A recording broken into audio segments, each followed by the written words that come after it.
Hello, everyone, and welcome to this live stream special. I'm so excited that you're here. I'm not going to talk any more about sandwiches because I've got an awesome guest for the next half an hour or so to talk about their practice, what they're all up to, and a project that's won a few awards, which is for all the good stuff like being sustainable. We've only got one planet. So on that note, can I introduce you to the awesome Pradumn Pamidighantam, the golden pen of Barr Gazetas. How are you, sir?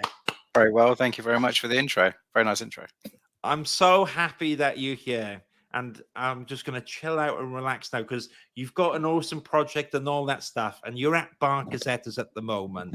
And the Wi-Fi's holding up in the office. So we're all Wi-Fi's off holding to, up.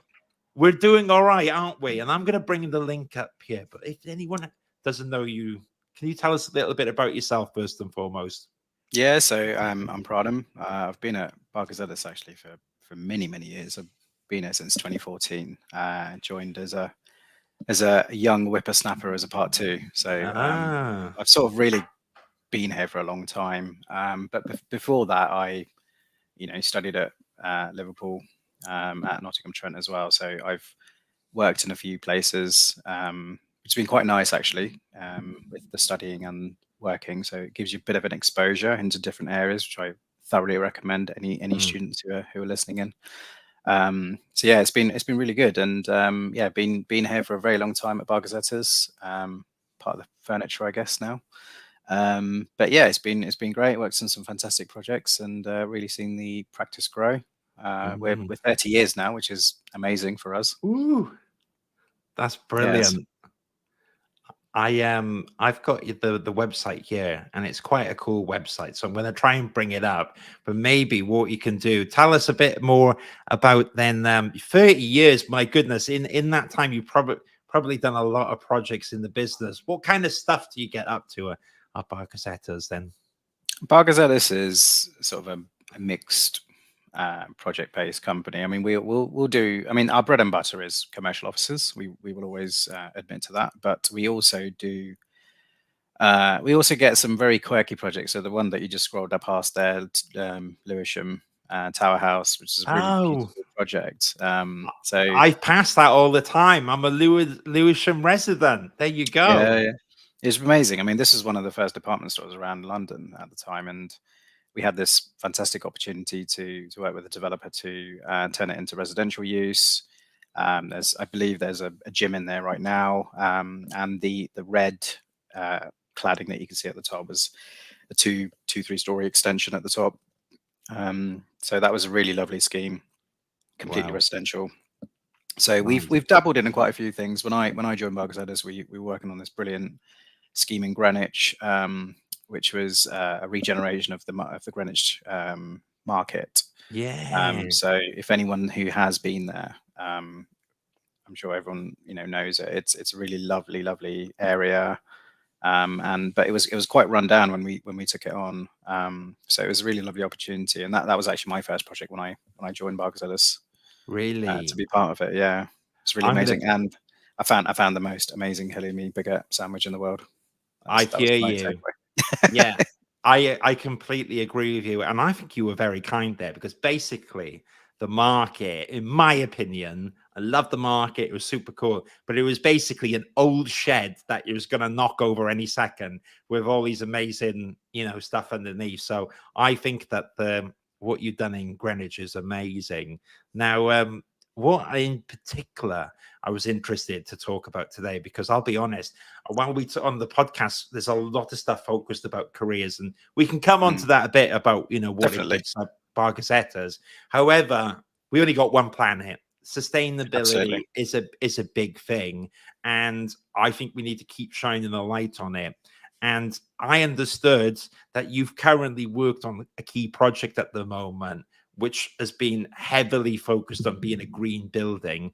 Can you run me through it with the project that you've been working on most recently then? Yeah, sure. So I spent the last 3 years with my team here at BG to work on a project called Holbein Gardens. So this is quite an interesting project for us. Inherently, Barr Gazetas has done a lot of retrofit. We've always done it from the beginning. We don't actually do too much new build, which has consequently become a very big strength of ours. You know, we all know that we've got existing stock of buildings in London and around the country. You know, how do we upgrade these buildings? Yeah. Knocking them down. How can we adapt them? And you know, there's a big retro first sort of movement happening at the moment. How can we do that with existing buildings and, importantly, achieve some really high standards? And I guess that was sort of the pertinent question with Holbein Gardens. It coincided very, very nicely with our client Grosvenor's new sustainability policy. So they had, back in 2019, when we won the project with them, we were advised that Grosvenor had got a new sustainability policy, and I think during that sort of period, I think a lot of the big developers were you know, really looking at themselves, going, okay, how do we hit these 2030, 2050 targets? I don't think there's a single developer that we work with that isn't asking that question. And so they had a 9-point, 9-themed policy, and you know, there were things like biodiversity. You know, how do we bring biodiversity into the city? You know, whether it's encouraging bees and bats and boxes or greenery, or whether it's, you know, providing connections to the community. You know, it's such a big thing. You know, we all design these buildings, but how do you connect it to the community? What can you give back? Circular economy. You know, how can we pick the right products that we put into these amazing buildings? Yeah.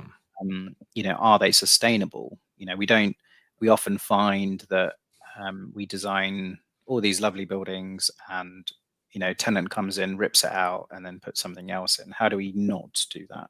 So there's lots and lots of really lovely questions that were quite interesting. And to be honest, I would, you know, being brutally honest, I'd say not everyone had the answers to them. And I think that was really lovely, because you often find yourself in a scenario where I think you might be expected to have the answer. But what was really nice was that the project was set up to be quite collaborative, and for everyone, whether it was us as the architects or structural designers or mechanical designers, whoever it might be who is involved in the team, even the client, to ask these questions between us and research it and find the answer. And I think that was quite special with this project, because you don't really get that opportunity.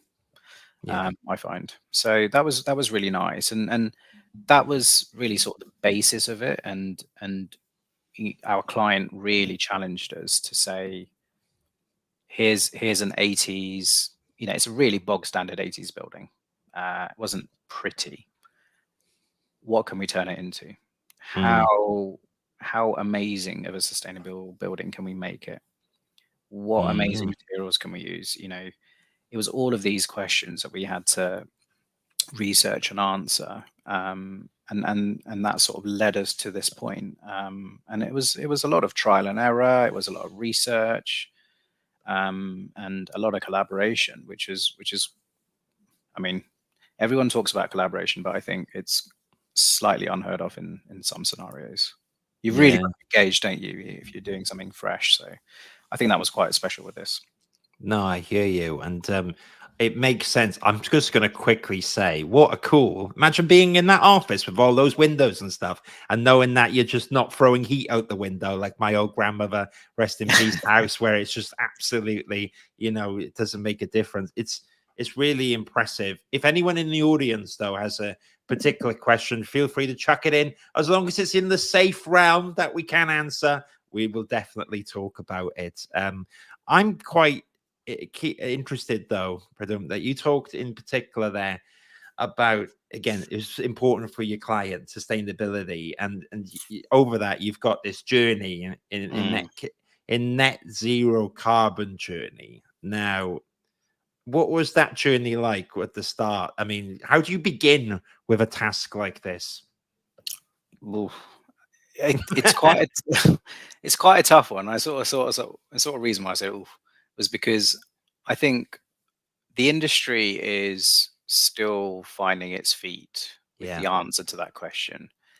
And the reason why I say that is from a basic level, if you're trying to track how much carbon a building is, using or has used to, create this building. Yeah.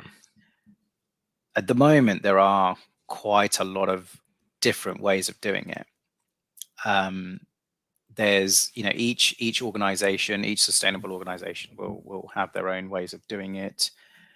There is starting to be a bit of a consensus slowly happening in terms of how to do it. So one of the big ones, I think, is the RICS, so the Royal Institute of Chartered Surveyors. I think their report is due to come out at some point soon, and that, I think, will create a basis for it. But we've also been working with other companies like LETI, for example. So the low, it was the London Economic Transport Initiative, but I think it's now low. I think low is the swap out for it. So LETI have been great. I think they've really been pushing the boundary in terms of trying to see how far we can take these buildings. It's not just about new buildings. How can we take old buildings? So I think from a net zero perspective, I think you can boil it down to, what does the existing building do right now? Yeah. What are you going to do to adapt it? What is the impact of that? Whether that's materiality wise or whether it's energy wise. And energy is such a big thing nowadays, where the mechanical and electrical teams are having to work really, really hard in interrogating every single bit of kit that goes into the building. Yeah. So it's it's almost like they are creating a little Sims environment for that building. It's a virtual building for them to test out how the heating is working, how the cooling's working, how much electricity you need. So there's a lot of modeling, virtual modeling, that we're having to do, and an analysis. And I think that's probably the key thing that's different about this project and many other projects that are really trying to hit that high benchmark. And I think to get to that net zero point, you do need to put a lot of effort to get there. And I think it was a big learning curve for all of us to understand how much work there is involved in this. And I would say that this is going to become a bit more of a norm on lots and lots of projects for us. And then, as you've said quite a few times, we've only got one planet, so we need to all work very hard to make that happen. Yeah, I agree, and thank you, because it's sometimes I think as well, it's like anything, you need to do it, but when you hear these terminologies flowing around, or net zero carbon journey, actually the more you get to grips with it, the easier it becomes. And because you're giving me such a good education, and there's a high mileage here, and I'm learning a lot. The other term that I get thrown around that is important, but I don't fully grasp the concept, is off of a circular London. And I know that's something that you've talked about before, because you're so good at decrypting all this stuff, and it's important. I mean, what is a circular London? What are we talking about? I mean, so the NLA have recently released a new report, which all of it is coming down to the whole principle of circular economy.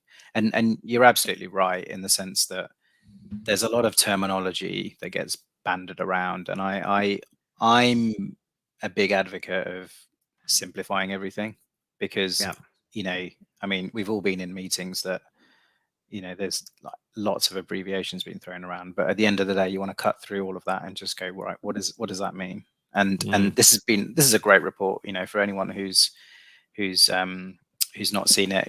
I'd thoroughly recommend having a read. It's not too long a report, and it really, this particular talks about London, specifically about what London can be in terms of it turning into a renewable city. So it covers everything from energy, materiality, and it also talks about how different sectors are doing it. And it's important to understand that it's not just the commercial world. A big percentage of our cities and towns are residential, you know, where we all live. Yeah. How can you upgrade that? And I think that's really sort of for me, I'd say that's one of the base points. You know, where do you live and where do you work? I think you can almost start with those two really simple areas. You know, you know, I've made the switch recently. Recently bought a flat, and you know, I've consciously made a decision to go to a supplier that actually buys green energy or creates green Okay. energy. So I've made that conscious decision. I'm personally trying to offset my petrol car when I drive, and you know, hopefully in the next couple of months I'll buy a new electric car at some point, you know, to try and improve, do my little bit. And I know there's lots of controversial arguments about electric cars, but that's for another day. But you know, I think we all can do our little bit, and you know, from a where you live perspective, we can do our own bit and improve installations and pick the right energy efficient equipment. And you know, when you turn that into a commercial environment, you take that up another notch, don't you? Where you've got all of these hundreds of people that come into work, and really circular economy is about interrogating every single aspect of that building. You know, whether it's where are your furniture coming from, where's your energy coming from. You know, we on Holbein Gardens we picked a Schuko manufacturer who does lovely windows, and they do a cradle-to-cradle certification. So I believe this one was silver. And what I mean, cradle-to-cradle essentially means that, you know, they look at the whole life cycle of that product, from where they take the base material from right the way through to the end of its cycle. So I don't know, 20, 30 years or 50 years time, maybe when the building needs to be refurbished again, those windows might be replaced.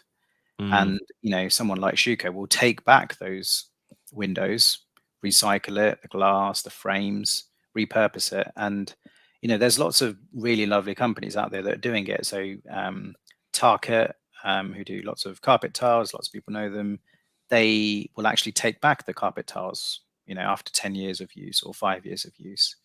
And that's really, really good. I mean, I've noticed a big shift in lots of supplier attitudes in the last 5 years, where, you know, 5 years ago I'd say, oh, you know, have you got some environmental credentials to your products? But what's really lovely is that people are now actively and proactively doing that, whereas 5 years ago I'd have to sort of go, well, if you're not really doing it, I can't really specify you. So it's great. I think the industry shifted, and I think that's probably a testament to all the amazing work that lots of different organizations are doing, you know, whether it's GLA, whether it's, you know, people like LETI or NLA or UKGBC, you know, they're doing some brilliant work. And you know, we've been working with them a few years now, and you know, the reports that are coming out there, I mean, lots of reports are coming out thick and fast, and it's quite a lot to quite hard to keep a track of them. But you know, it's definitely worth, you know, really interrogating what's out there for that. But yeah, it's amazing. And just for anyone here, just to pick up on it, is that you've got the BREEAM outstanding on this building. And I remember years ago when I was a part one, the old criteria of trying to get the points. You start off with the easier ones, and then you got the medium ones, then you got the mega hard ones. But as well as that, there's the WELL Platinum certification, the Neighbours 5-star rating that I've never heard of myself, and Wire Score Gold. So now that's an impressive lot of things that you've done. And I'm sure there's a lot of lesson learned and all that stuff. For any other practices out there, or anyone, how do you even begin? You mentioned a bit before how do you begin, but what have you learned then over that maybe, you know, is useful knowledge? I'd probably say one of the big lessons learned with this is to achieve what we have achieved on Holbein Gardens has taken time, and I think it does take a lot of time and patience to get there, and you must have a collaborative team, and collaboration gets banded around as a word a lot, but you really do need an engaged team on this. Like it starts with a good client that is actively keen to achieve something special. And then it comes down to the design team. You need a strong sustainability consultant. So we had TFT on this. And you also need an engaged structural engineer and mechanical engineer. So we had HTS and HDR on this. And you know, with a good team, you can achieve something. And we had to work very, very hard together to show really to the industry that you can achieve a very high benchmark with an existing building. And what's fantastic to see from my perspective is that there's lots of other buildings that are following Holbein Gardens, where they are able to achieve BREEAM Outstanding, or they are able to achieve WELL Platinum, or Neighbours. And you know, Neighbours is a new one, where you know, that's about accurate operational energy, which is a tough one, because to do that you need a lot of data and sensors. So you know, people are having to introduce a lot of tech into the buildings. So Smart Score is a really interesting one, where you're making these buildings really smart now. You know, you can, whether it, you know, from a basic co-working perspective, where you can access things through an app. You know, now you can see how well your building is performing. You know, one of the really lovely things that we some pioneered on Holbein was this idea of mixed mode ventilation, which doesn't happen too much. But what we did a bit special here was we introduced a air quality sensor on the roof of the building. So it basically measures around Sloane Square, you know, what the quality of the air is. And if it's good quality, it will have a little light on the office floor right next to where you sit, and it will turn on and it will say open windows to save energy. And basically it's you can open the windows, which is always, you know, we all like fresh air. And it means that once it's open, there's a sensor which talks to the building management system, and then it shuts down the air conditioning. So that's really, really good. So I think tech is really interesting, because I love tech. And, you know, it's really interesting when you start pulling tech into buildings, because then it makes a building quite intelligent. And if we're going to try and save energy and reduce our footprint and all these things, you're going to need tech to be quite smart. You do need smart buildings. So that's really interesting. I think, you know, that how tech is also really sort of at the forefront of coming through with it. I love it. Yeah. Any excuse for me to get tech? My partner normally tells me off all the time for too much, but if it's sustainable, then I'm all for it. And thank you for sharing that detailed answer. You touched upon at the start, before you were very complimentary to the wider design team, that collaboration, you know, it probably starts in Barr Gazetas before even going out. And while I know the culture and I think it's a cool place to work, some people who might be listening into this just might have missed Barr Gazetas for whatever reason. And I was just wondering, while I bring up a fancy image video in the background, because your website's nice, if you could tell us more about the culture at Barr Gazetas of that collaboration. Yeah, absolutely. I mean, so Barr Gazetas, we've just very recently, as of last week, celebrated our 30th anniversary. It's you know, for us, it's an amazing sort of achievement for us. 30 years is a long time to be in the industry, and we were founded by Alistair Barr and Tom Gazetas many years ago, and now 30 years in, we've got a fantastic group of people in the office. You know, interior designers, architects, BREEAM assessors, you know, Revit gurus. You know, we've got a wide range of people that really sort of, you know, complement what we're trying to do. I've mentioned the fact that we've always sort of inadvertently, I think at the beginning, done retrofit, and that's really become a big pillar of strength for us.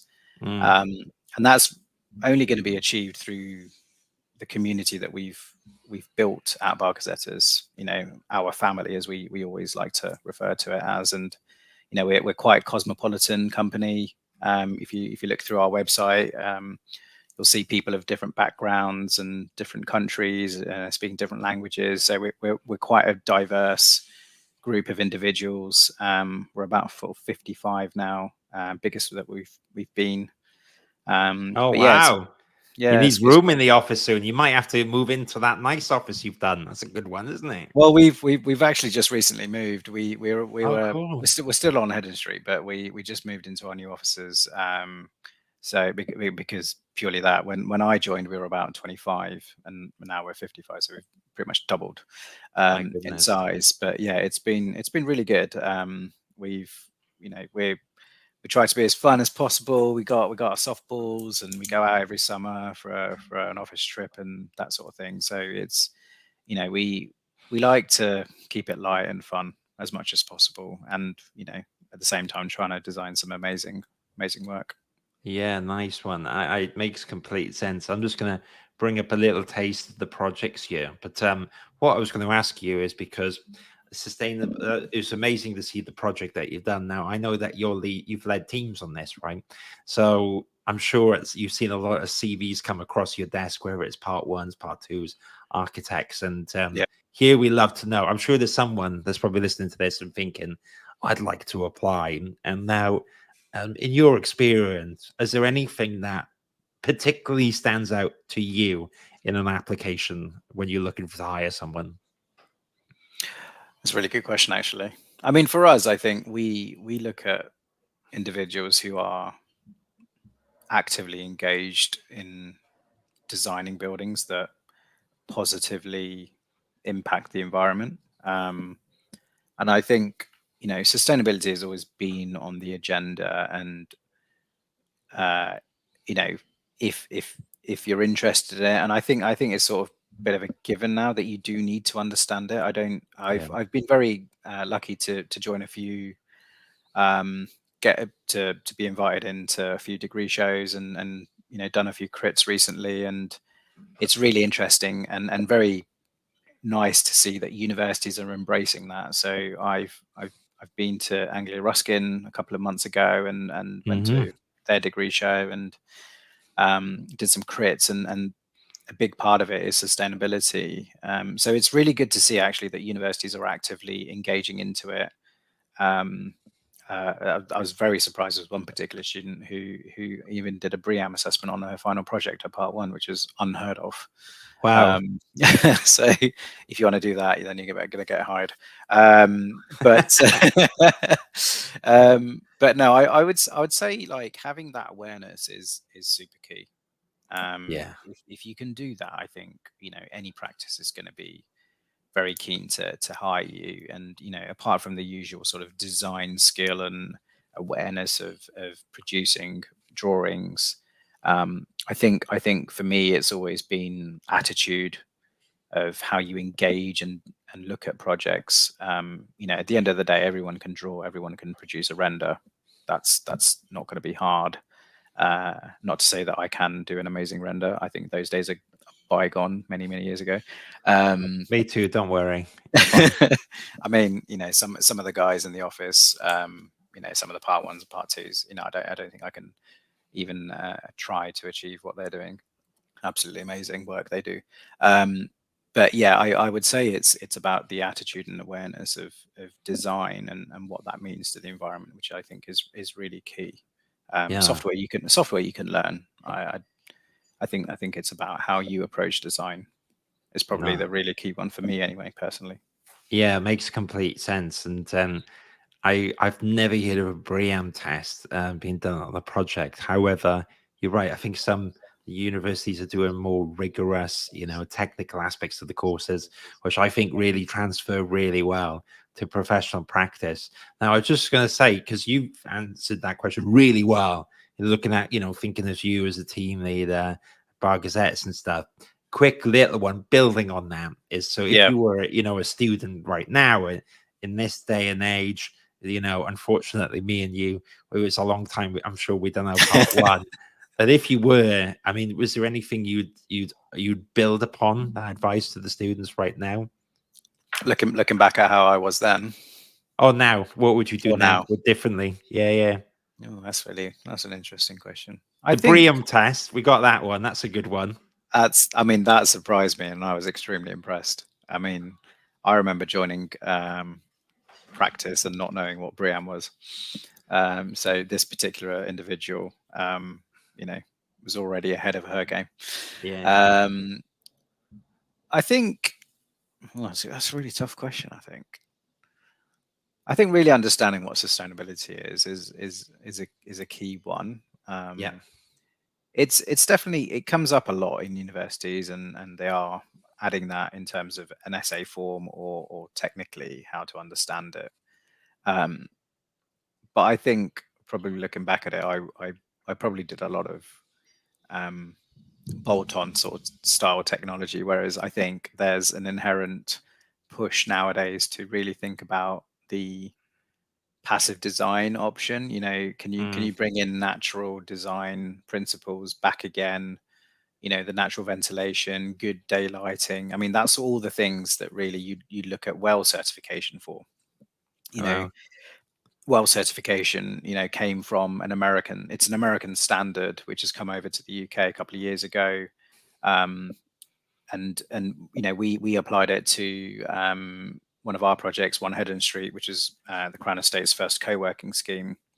And it was a bit unheard of to do well at that time. So, we were quite lucky to have a good client again to support us to do it. And we thought it was perfect for what the Crown Estate wanted to do for that scheme. So that was, I think, one of the world's first co-working schemes to get platinum, which is quite unheard of at the time. And WELL, I think, is really interesting. And I would also say, bar the sustainability, if people start thinking about how buildings affect the people, it's a big part of what we all do, where we live, where we work. And, WELL is a big part of it, whether it's small things like having, plants or, good drinking facilities or places to eat, all those things, that can affect how you work in a place. I mean, we've, some of the fit outs that we do nowadays, we're pushing so much biophilia into office spaces, whether it's multi-faith rooms or studying spaces, quiet areas to study, understanding that people work in different ways. So, I think it's that awareness that you can certainly show to an employer when you're presenting your student work that, hey, I understand sustainability. I get the principles. I know we need to push to net zero, but I also understand that the person's really important, that how they feel in that space. Do the spaces work and function really well? And I think those sorts of qualities, I think any employer or even me as a, senior member of staff, that if I get someone joining my team, that, I can go, hey, can you design this? One of my colleagues is now looking at a reception design for one of the offices we're working on. I can just give that to her. She can develop it, and then we can review it. And if I have that trust in her, then I can delegate that element of works to her, which is great. I think that's what we need. There we go. That's like the most transparent answer we've ever had here. I think it's absolutely amazing. I thank you for that. That's really, really, really insightful, because it's one thing for me to say it, but as someone that's been there as a job seeker and now as a hiring manager, amongst everything else you do, it's just so valuable to hear that. What I was going to ask before I give you a breather, nothing tricky or anything. I'll be easier now. That was the hardest one. Sorry. Okay, that's good. I'll give you a breather. You survived. The project's really cool and well done. You've won the awards. It's all there. What's next for you at Barr Gazetas? Don't worry, I don't want to break any NDAs and stuff. But are you up to some cool stuff then? Yeah, we've got a really, really interesting project down in Southwark at the moment, which I'm working on. Really exciting. It's for a client. Oh, really? Yeah, you are south of the river, aren't you? I love it. Lewisham, I started south of the river with Greenwich, and then I came north of the river with Camden Popped Market. up a bit. Yeah. Popped up for a bit, worked there for quite a few years, and then dropped down to Southwark now, which is quite interesting. Albeit it's getting further and further away from where I live, so I'm gonna have to get up a little bit earlier for those site visits when it comes to it. But yeah, really interesting project with a client in Southwark. We've also got a really interesting one, which I can say, with Grosvenor again, which is a really lovely scheme that we're working with Westminster Foundation, which is a really interesting co-working space, but only targeting charities. Oh, Watch this space. It's going to be a wow. really lovely project, beautifully designed, but it's got a really good sort of ethos behind it in terms of supporting charities. And the Westminster Foundation are doing some great work to do that. So it's going to be a really cool project. So keep an eye out for that. We're a few months away from that finishing. I love it. And so I'm going to put all the contact details for Barr Gazetas in a bit. However, Definitely. because I've been asking you the questions, I think it's always quite fun. You can turn the tables on me and you can ask me the most difficult question in the world if you wanted to. I'll try and answer my best. But do you have one or two questions for me that you'd love to know? Firstly, thank you for inviting me onto this, because I've been watching quite a lot of your interviews, and what's really nice is actually that you're interviewing quite a varied group of people. Yeah. And you've talked about sort of AI and sustainability, or the way that practices work. I mean, what I would probably ask you, what would you say is the trend that you've seen happening in the industry from your perspective? Because obviously you're podcaster and recruiter, aren't you? So you sort of seeing it from both ends. All right. Okay. Yeah. So podcast. So interesting one, and I'll summarize it really quickly. In terms of like marketing or social media or what's on trend, you're right. There's like some constant themes which are getting louder. Which is I think sustainability is one. Quality of what it's like to work where you work in, that's a big one right now. It's like we all know architecture is an amazing profession. It's not huge money for everyone. So it's like, is it a project you're passionate about, the environment? So those are always important and getting louder and louder. So very good to hear Barr Gazetas doing a lot of things right. Now you get in parallel to that. So those are the constant ones, but then you get like what's on trend. And so what was on trend last year was the metaverse. I hate it. I love it. I this and that opinion pieces, right? So then they go up. Metaverse has gone down, and AI has been the thing, right? The thing now, AI isn't it? Yeah, it's the thing. And where I think it's not going to die off per se, because it's going to be part of everyone's life. I use it in my business all the time, more to remove the mundane stuff, bit of checking tax, all that kind of stuff. Will it replace an architect? I'm not convinced. Will it replace a recruitment consultant? I'm not convinced. Will it enable an architect to do more design and stuff that they should do? definitely. Yeah, potentially. Definitely. And recruitment, I can tell you absolutely right now, I will outsource a lot of stuff to do other things. So that's the answer to your question. I think the AI fad, the more it comes into life, will calm down. And then the next one is just the next one. And it could be anything. But it's like you say, it's usually tech orientated, So I think we're going to see a lot of that tech orientated stuff, because like even with the AI, and I've watched a few of your interviews with other peers in the industry, and it's really interesting how different people have different views on it. I've got a friend who's a lecturer, and he's teaching architecture students and interior design students, and it's interesting how he looks at it from an academic perspective. And certainly from ours, I would say we would look at very practical ways of how you can introduce AI, whether it's, you see that in Photoshop, or whether it's, as you said, whether it's like using ChatGPT for a bit of text, or whether it's, checking your wording or whatever it might be, or where we would definitely like to see it a bit more is how you can use AI for development of master plans, or like designs, how you can see the variations of it, which I think has already has somewhat existed in some ways anyway. I mean, when you sort of combine Grasshopper and Rhino, I'm not an expert, so I'm on the edge of my experience here. But when you do combine Rhino and Grasshopper, you get the parametric ability to see those different variations of design. You can slide things around, you can connect things. But I think with AI, it's probably a little bit more accessible. I wasn't particularly strong at Grasshopper personally, but yeah, me neither. I think with AI, I think that's probably the key thing. I would say accessibility of doing things. I think that's what AI will give you. But yeah, it's always been tech orientated, hasn't it?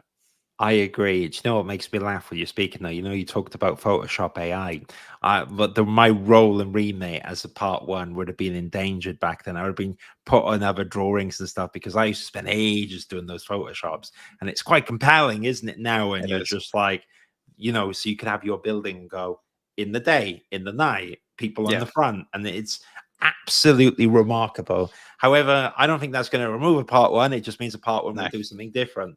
And I think that's the mentality that I think people should have, not like we're going to lose our job. It's just more about what we can focus on. The other quick thing you touched upon is the recruitment side of it and trends. And what I would say is that it's kind of moving at the moment. I think residential is quite struggling, but you know, commercial offices and refurbs like you do specialize in, I think it's quite a buoyant market in the UK at the moment, and that's where we get a lot of practices looking for good people in that, probably you know, to work on people like your team. And so I think it's really busy. The other market that's really booming, which maybe in another life I can go to, is like the Red Sea and the neon line. And you know, basically if you're happy to pack your bags and live in the desert for a year or two, you can make an absolute fortune untaxed. But you know, you'd be literally selling your life for a year or two on pause while you go. I've got a few mates who've definitely done that, and they're still out there. But it's a bit of it's not an easy run. I think they do work really long hours, and it's quite hard out there. Long but I hours. mean, you can't knock the ambition. I mean, I'm very much suspect as to whether any of those vast ambitious schemes will work, but kudos to their ambition is all I can say. Yeah, I mean, the line is basically something out of Blade Runner. Whatever you think of it, it is absolutely mad. Just go, we're going to carve a line through the desert. But yes, some architects, if you did want to, if you thought like, I don't have any ties in the UK and I want to make a small fortune in the desert, then you can do it. Me though, I like my creature comforts. I like living in the UK, so not for me, unfortunately. I will continue to pay my tax and I don't know, watch EastEnders and stuff. But I'm going to bring it right back now. Edward Crump says, thank you so much for the insight. And I agree. This has been absolutely fantastic. I think you're a natural. You should host this show at some point. Oh, who knows? Who knows? We'll see. You could give me a break. But if anyone's enjoyed this, they're probably going to want to get in touch with yourself or the practice. Where can they find you then? I'm available on LinkedIn, so come and find me. I'm on Twitter as well, so come and find me there. But otherwise, yeah, we've got our contact details on the website, and yeah, just get in touch. But LinkedIn is probably the best place. Yeah, exactly. So you can find Pradumn on LinkedIn, and you can also find him on bargazetas.com, which is BARRGAZETAS.com for our audio listeners afterwards. But thank you so much for being here. My pleasure. I'm going to end the live stream now. And for anyone that joined us today on your lunch, I really appreciate it. I do have a crazy amount of podcasts tomorrow, live streams. I got 2 or something. So if you get bored of me, I understand. However, they will be good. Are they going to be as good as this one? I'm not too sure, because this gentleman, it's over there, isn't it? Is a natural. But he's kind. You are. But Pradumn, stay on this stage. I'm going to end the live stream now. Thank you to the audience. 2 more podcasts coming up tomorrow, and I will see you again soon. Have a great lunch, and I don't know, check out the tech. And if you're going to be doing sustainable buildings, have a look at that precedent. Take care, everyone. Bye-bye now.